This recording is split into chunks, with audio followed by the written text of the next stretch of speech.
what I can see. I usually record on my cell phone, but I don't have any more memory on it, so I decided to do it on my laptop, because if not, I don't know when I'd be able to record. And I'd also like to say thank you to everyone who has subscribed to my channel. Last time I checked, I had like 10 or 15 or something, and like now I have a whole lot more. So thank you to each and every one of you who has subscribed, liked, commented. I really do appreciate it. It means so much to me. If you comment, I try to get back to you within 1 or 2 days, if not instantly, because I do have it on my phone, so I usually, check it or whatnot. But yeah, thank you so much to all of you guys. It really means a lot to me. Your words of encouragement really, to the bottom of my heart, means so much. I thank you, each and every one of you. So now I'll get down to my stats. My day of surgery was May 23rd, 2016 at Memorial Hermann Hospital, not mall. I had a friend of mine who watched my video and she was like, you said Memorial City Mall. So that kind of shows where, I guess what I was thinking about going shopping. I haven't done that since November of last year, because that's pretty much, I had decided beforehand to do the surgery, but in November I was like, okay, no more shopping for clothes or anything like that until after surgery, until I drop a size or 2 or 3 type of thing. So yeah, I guess that's where my mind was, on shopping. So getting off that tangent, so like I said, May 23rd, 2016 at Memorial Hermann Hospital by Dr. Iv'e. Date of surgery weight was 277. Current weight is 255.8. For this week, I lost a total of 4 pounds, you guys. 4 pounds in 1 week. I'm ecstatic with that number. I just figure 4 pounds a week. I mean, by the end of the month, well, like if I keep losing 4 pounds each week type of thing, it'd be great. It'd be fantastic. I mean, it'd be great, of course, to lose more, but I mean, when have I ever lost 4 pounds in a week? Never. So, I mean, well, before surgery, never. So, hey, 4 pounds in a week, I'll take it. Thanks. So that's a total of 21.2 pounds since surgery, you guys. That's like a pound a day if you like average it out. That was fantastic. I weigh myself for the videos on Monday, so that was my weight on Monday. And I do have to say, I do step on the scale almost every day.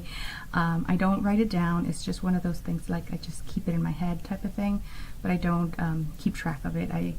I look at it on Monday when I wake up and I see what it is, and that's what I write down. So 4 pounds for this week, yay! And 21.2 since surgery, so 21.2 pounds in 21 days, in 3 weeks, which I think is fantastic. So I went to my week 2 pre-op. They looked at my stitches and they looked great. I've heard that some people have like an allergic reaction to the glue, but mine are just fine. Actually, now none of my stitches have any more glue on them. All the glue has come off, and I had to like tell myself not to pick at it because I'm a picker. But yeah, I didn't. The glue stuff came off, and now I'm just putting like Neosporin or something like that on it, just to help it heal a little bit better. So that was that, and I did talk to one of the things that I had on my list of things to talk to. I would say surgeon, but he doesn't see me. It's only like in case of emergency or whatever. I see his physician's assistant, and so I asked her, and one of them was about the vitamins, which I was telling her that I'm not taking any, and I explained to her the whole ordeal, what had happened, and she was just like, well, just trying a different brand, just see, just try something. But I mentioned to her something that someone had commented on my video about that her doctor lets them use vitamin patches. You put one a day, you can put them on your shoulders, on your back, lower back, something like that. I've just did really surface level research on it, but I showed them, on my phone, I showed them the information, and she was like, well, yeah, there's not much information out there, but hey, something is better than nothing. So I haven't ordered those online yet. I do plan on doing that sometime this week. But first, I wanted to give the Celebrate another chance, and I also bought the Flintstone vitamins, and I figured, again, something is better than nothing. But again, if I can't tolerate them, if I can't take them right now, I'm going to do the patch. Just because I'm terrified of losing my hair. Like I've mentioned in other videos, I have PCOS. So as it is, like I have thinning hair, like I can see it, you know, it's really thin up top. It's nothing, I mean, like if I put my hair in a ponytail, it's like this big. It's really small. So that's a big concern for me, to lose a little bit of hair I already have. Like as it is, when I brush my hair, you know, hair falls out. So I really need to get on a vitamin routine and that good stuff. So, and she said, she was like, yeah, you don't want to wait too much longer. So that's my endeavor for the week, figure out a vitamin. Another thing that I talked to her about was the acid reflux that I was feeling, the GERD that I was feeling. And before I went in to see her, I had done, you know, some research myself. After allowing myself to freak out for that brief moment, I kept looking at what is the causes of it, and a lot of it was diet. And at first I was like, well, it's not that. I'm not eating hot, spicy, fried food or anything like that. Then another big factor of it said was eating late and then going to bed. And I was like, okay, that's not another one, you know, XX. But then I really started thinking about it, and I looked up food that causes that acid reflux, and one of them was chocolate. And as I mentioned before, all I was eating was the Premier Protein chocolate, and I think it was too heavy on my stomach, and I stopped it. I stopped taking it completely, and I started doing Isopure. And I made a clear / full liquids video, and on it I explain how I put sugar-free Jello in it. I make some with hot water, and then I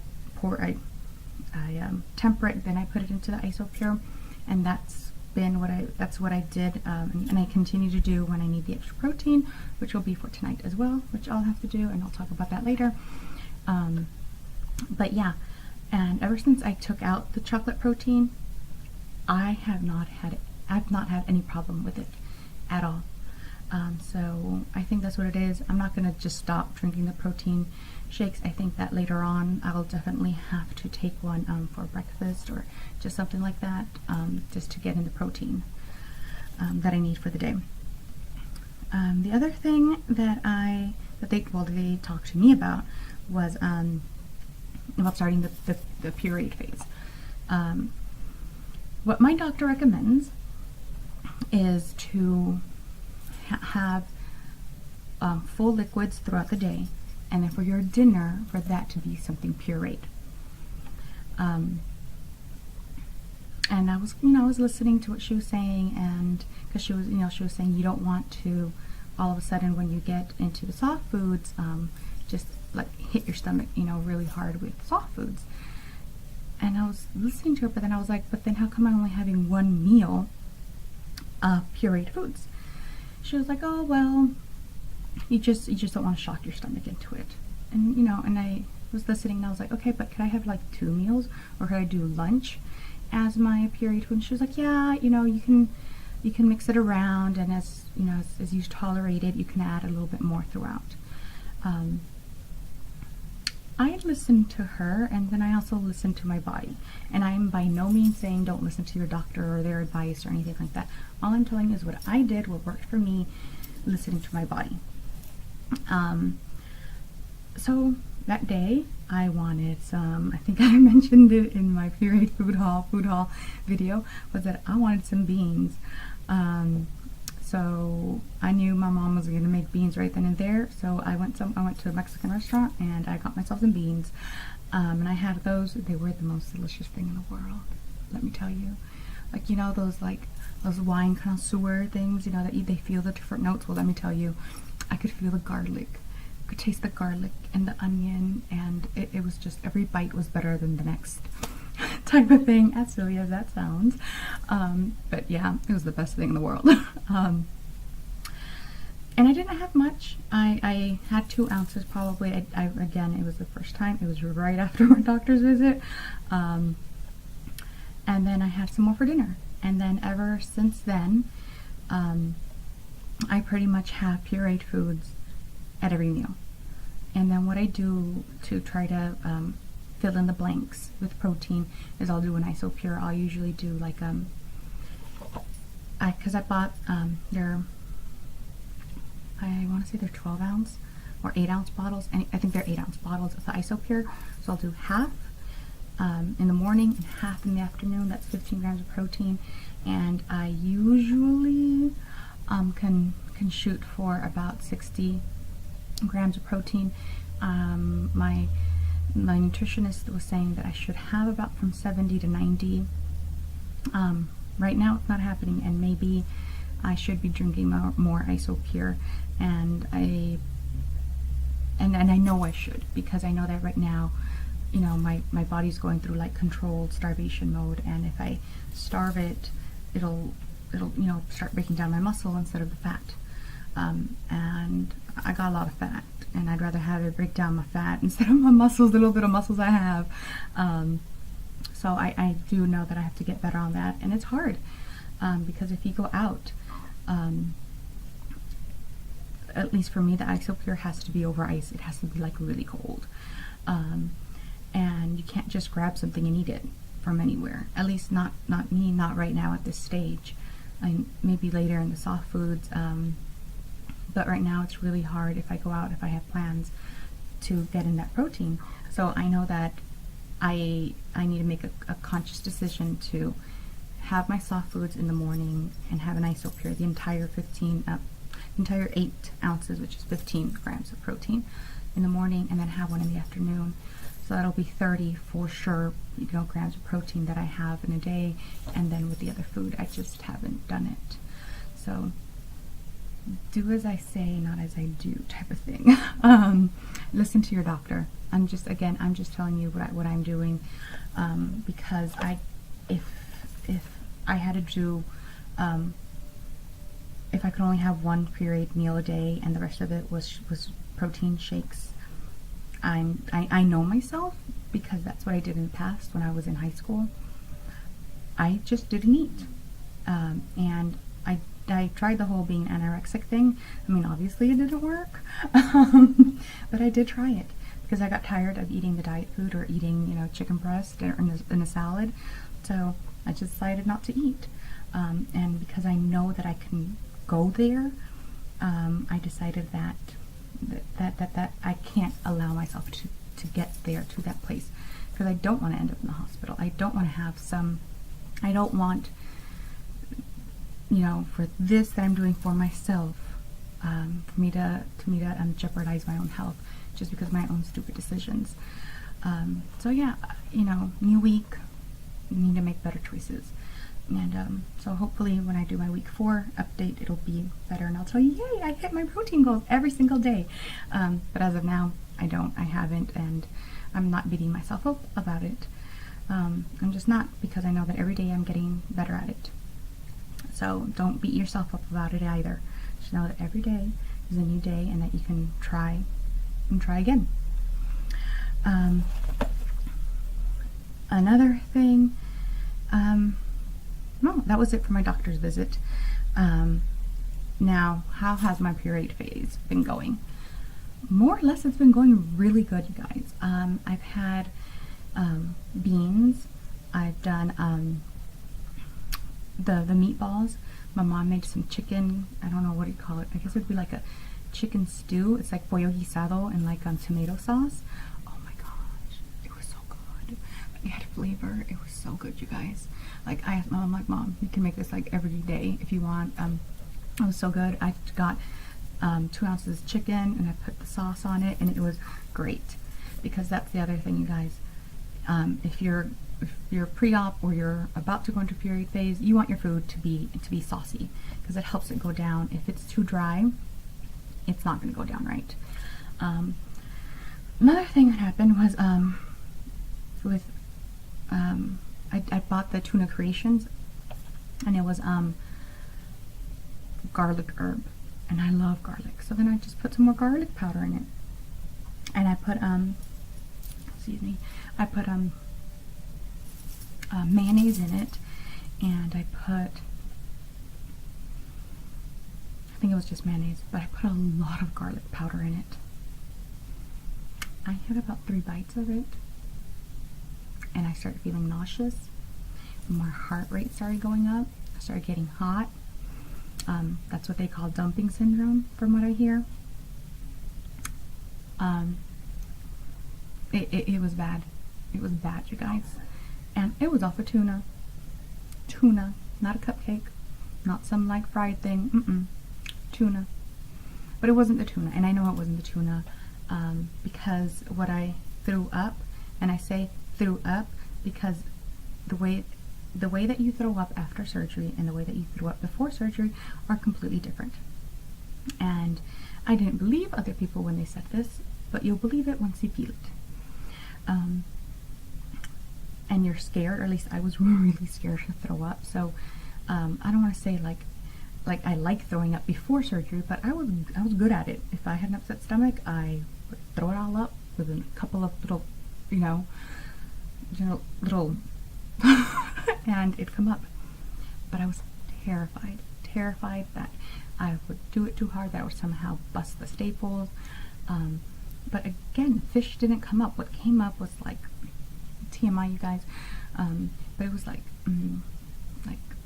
watery, but not so watery, with like garlic, and that's what I tasted that came up, was that garlic taste. It wasn't so much the tuna. And then some more TMI. I understand this is not something that you might want to hear, but I'm letting you guys know so that if you feel this, you know what it is, and letting you know that you're not dying. Because not only did it come up, it also came down. All of whatever was in my intestines came out. And after that, I felt like death. I lay down on my comfy bed that looks like a mess, and I lay down for the rest of the afternoon, for the rest of the evening, because I had the tuna for dinner. For lunch. I didn't have dinner that night. I had a chamomile tea to settle my stomach, and I had liquid, and that was it. I had nothing else that night. Next morning, I made myself a scrambled egg, and I was fine. I know I have my friend who I mentioned before. She had the gastric bypass, and she said that she's had dumping 1 or 2 times, and both times she just got over it right quick. As soon as it got out of her system, she felt better. That was not me. My mom was freaking out. My sister was like, "Are you okay?" Like, I didn't want to see, like, I had my lights off. I was just, "Don't talk to me, don't look at me," type of thing. And I'm looking at my time, and it's like at 18 minutes, you guys. I'm sorry. I didn't think it was going to be this long. If I ramble, I apologize. But yeah, so listen to your body. I haven't had tuna since, just because I'm scared. Like I said, I'm a scaredy cat. But I did have salmon. And the salmon, my grocery store has some like prepared food. And I got a salmon, which was like herb something roasted, and it was delicious. I also put mayonnaise in it to break it up a little bit, and I put in, I showed you guys the vinaigrettes that I've got. It was Asian ginger sesame, but without the no sesame, because there's no sesames in it. It was like ginger something vinaigrette. Anyways, I put that in it. It was delicious. It was the best thing ever. So I had that. So listen to your body. Not only that, but listen to your body of when you're full. At the beginning, I didn't really know if I was full. I just kind of stopped eating. But now I kind of think I know when I feel full, and I really do, because I start to feel, sorry, my leg was scratching, which is why I was really close to you guys. I feel discomfort. I feel like right here, I feel like pressure, and I'm trying to figure out now how to stop before I feel that pressure. And it's not bad. It's not like, oh my goodness, it hurts or anything like that. But if you can stop feeling like that, it'd be better, type of thing. another thing that I wanted to tell you guys was, especially if you're pre-op, is to go out to the store. Walmart has them, Target, I didn't find them at Target, but Walmart did have them, more like your craft store or something. Get a tape measure and do your measurements. I was not able to go into a store that had one of these before surgery, so I don't have my like true measurements from before surgery. I have them around 2 weeks, but so yeah, so before surgery, take your measurements, just because from what I've heard, you know, in other videos, it's like sometimes this number on the scale doesn't move, but the inches around your body, they change. So that's another way to see how they, you know, how else other little goals that you can have, or accomplishments, or just to be like, yeah, you know, I lost an inch or 2 inches, whatever it is. But what I wanted to say was, when I went to Walmart to buy one of these, I was looking at them, and on the package it said how many inches it has, and it goes all the way to 120.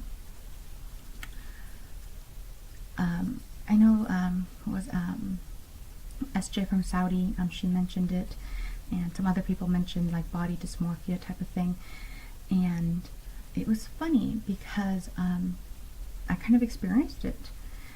I mean, and I've experienced it in other things, and that's a video for another day type of thing, or maybe today. I mean, I don't know, 21 minutes. Y'all probably don't want me to keep talking.